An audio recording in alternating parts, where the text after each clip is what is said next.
Hello friends, எல்லோரும் எப்படி இருக்கீங்க? நல்லா இருக்கீங்களா? இப்போ சுவைமிகு உருளைக்கிழங்கு ஃப்ரை எப்படி செய்கிறதுன்னு சொல்ல போகிறேங்க. இது சுலபமாக ரொம்ப சுலபமாக இருக்கும். ஆனால் அருமையாக இருக்குங்க. உருளைக்கிழங்கு இது 3 கிழங்கு கட் பண்ணி வச்சுக்கிட்டாங்க, நார்மல் சைஸு.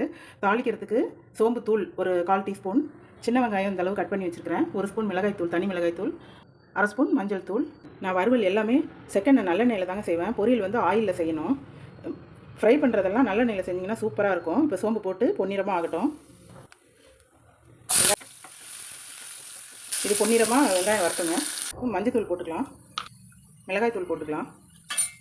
ஒரு லைட்டாக ஒரு 2 செகண்ட் அப்படி ஃப்ரை பண்ணிக்கலாங்க. இப்போ நம்ம கழுவி க்ளீன் பண்ணி வச்ச உருளைக்கிழங்கு போட்டுக்கலாம். இது முங்குற அளவுக்கு தண்ணி ஊற்றிக்கலாங்க. இந்த அளவு தண்ணி ஊற்றணுங்க. அப்போ தான் நல்லா வேகும் கிழங்கு. பாருங்கள், கல் உப்பு இந்த அளவு கொஞ்சமாக போட்டுக்கோங்க. நிறையா போட்டிங்கன்னா கரிச்சு போயிடும். உருளைக்கிழங்கு பார்த்து வாங்குங்க. பச்சை ஓடி இருந்தால் வாங்காதீங்க. கிழங்குல அது தருக்கு நல்லா இருக்காது சாப்பிட்றதுக்கு. இந்த நல்ல கிழங்குன்னு எப்படி தெரியுங்களா கண்டுபிடிக்கலாம்? நம்ம கட் பண்ணுறப்ப சவுண்டே வரக்கூடாது, சாஃப்டாக இருக்குங்க. உருளைக்கிழங்கு நல்லா வெந்து வந்துருச்சுங்க.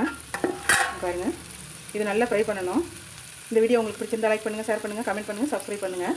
தேங்க்யூ.